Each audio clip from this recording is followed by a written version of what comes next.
Hey guys, welcome to WritersBlockBrewing.com. It's me, Matthew, and this is Craft Beer in Pop Culture, an essay series. Today's essay, Craft Beer in Silicon Valley. Who of Pied Piper drinks what? I don't have a Pied Piper mouse pad nor a Hooli t-shirt or anything, but I am a huge fan of HBO's television series, Silicon Valley. With season 3 ending, I'm already anxious for new episodes to debut in 2017.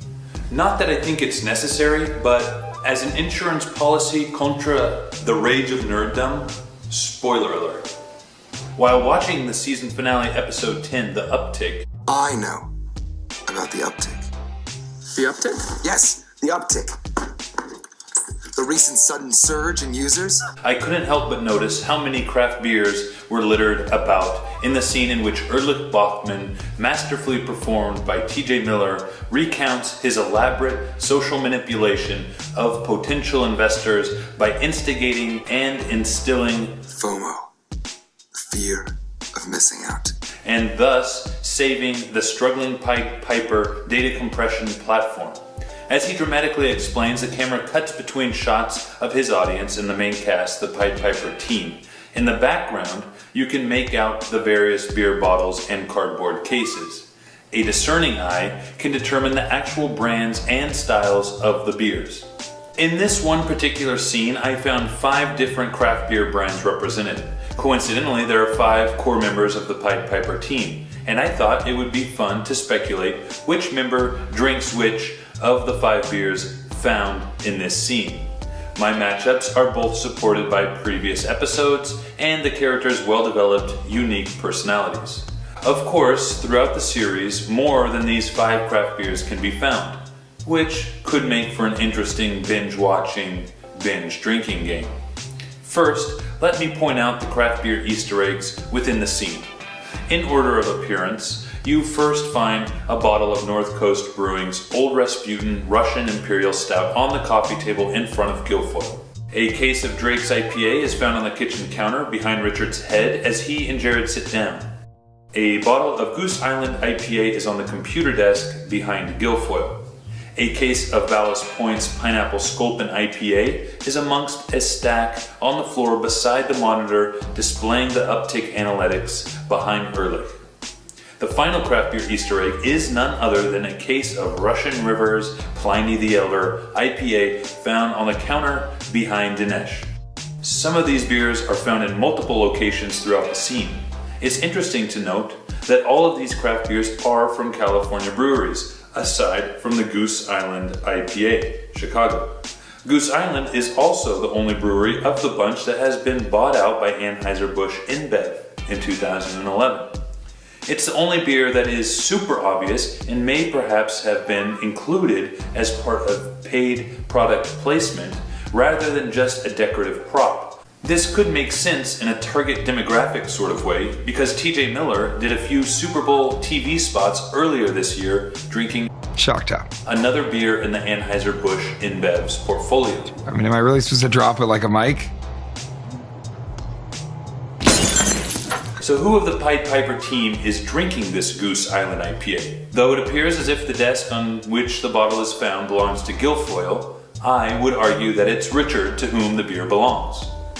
The bottle may actually serve as a literary device. The fact that Goose Island Brewing Company was bought out by Anheuser-Busch InBev and subsequently expanded sales with increased distribution could serve as a metaphoric symbol in that Richard seeks corporate financial backing to push Pied Piper through development and into eventual distribution. What do you say to that?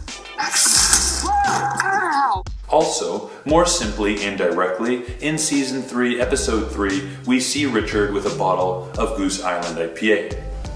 Back to the scene. Perhaps Richard, overseeing Gilfoyle's work, left the bottle of Goose Island IPA on his desk. So where does this leave Gilfoyle? Well, he clearly has the bottle of Old Rasputin Imperial Stout in front of him. This holds up because in Season 2, Episode 1, he is seen holding a bottle of the stout while talking with Dinesh. Old Rasputin has the highest ABV, 9%, of the 5 beers in this scene, and that works well with Gilfoyle's flippant workplace demeanor and edginess. Also, the religious figure that the beer is named after, Grigory Rasputin, who is neither a monk nor a saint and never belonged to any order or religious sect, incites a well-defined character trait of Gilfoyle's. Every day feels like I've died and gone to hell. I'm sorry? He's a Satanist, so it's good. He's a self-proclaimed Satanist. Now, for the scene-stealing Bachman, I would propose that he is enjoying the case of Ballast Point's Pineapple Sculpin IPA. We do know his taste for things tropical, as evidenced by the Hawaiian-themed Bachmanity Luau Party on Alcatraz in Season 3, Episode 6. Also, you'll find Bachman holding a Ballast Point Watermelon Dorado Double IPA in Season 3, Episode 9, further supporting his taste for things tropical. This demonstrates brand loyalty, a character trait that parallels his loyalty to Richard and Pied Piper. The presumption as to which of the 5 craft beers that Dinesh drinks is perhaps the easiest of all. Remember back to Season 3, Episode 6 when Dinesh, through his video chat software, finally gets his first good look in high definition and vice versa with long-distance co-worker crush Elizabeth? Their exchange begins as follows. Boom. Yes, I can see you now. It's me, Pakistani Denzel. Yes, the Denzel who is from Pakistan. Well, since Dinesh refers to himself as the Pakistani Denzel Washington, it follows that he drinks Drake's IPA just like Mr. Washington. Damn, I'm thirsty. I want a beer. What about you? You want a beer?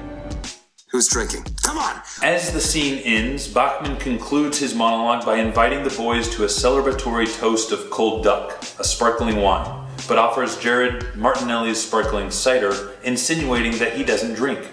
Jared's seeming sobriety is reinforced in Season 3, Episode 3, when he pours a shot of Pappy Van Winkle's Family Reserve back into the bourbon bottle. This paints Jared as a non-drinker and leaves out Russian River's Pliny the Elder from this speculative exercise. How can the most hyped, award-winning craft beer out of the 5 be excluded? It's not. Remember back to Episode 3, Season 6, when Jared decides to dive back into the dating pool. And now that Richard's dating, in solidarity, I think I might get back out there myself. You make it sound like you've chosen not to date. Yeah, absolutely. I wanted to focus on Pied Piper. Surprisingly, later that night, he brings home a girl. Jared? Yeah. Who was that? Oh, that was Carol. So, Jared, did you just have sex with her? What?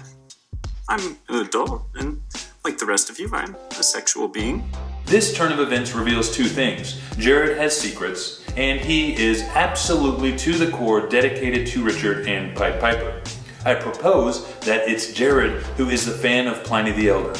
He's just not drinking at work due to the utmost respect he has for his boss Richard, and furthermore wants to remain focused on his responsibilities at Pied Piper. He takes both very seriously. However, after work, behind closed doors, in his garage, server room turned bedroom, he pours himself a beautiful glass of Russian River's Pliny the Elder and enjoys the best of the best. And there you have it, one scene with 5 craft beers matched up with the 5 main characters of HBO's hit comedy series Silicon Valley. I hope you guys like this essay. If so, please subscribe. Let me know what you think down in the comments section. Do you agree with the matchups of the 5 craft beers within the confines of this one particular scene? Or what are some of your favorite craft beer Easter eggs within the entire series of Silicon Valley? Thanks for watching, and cheers.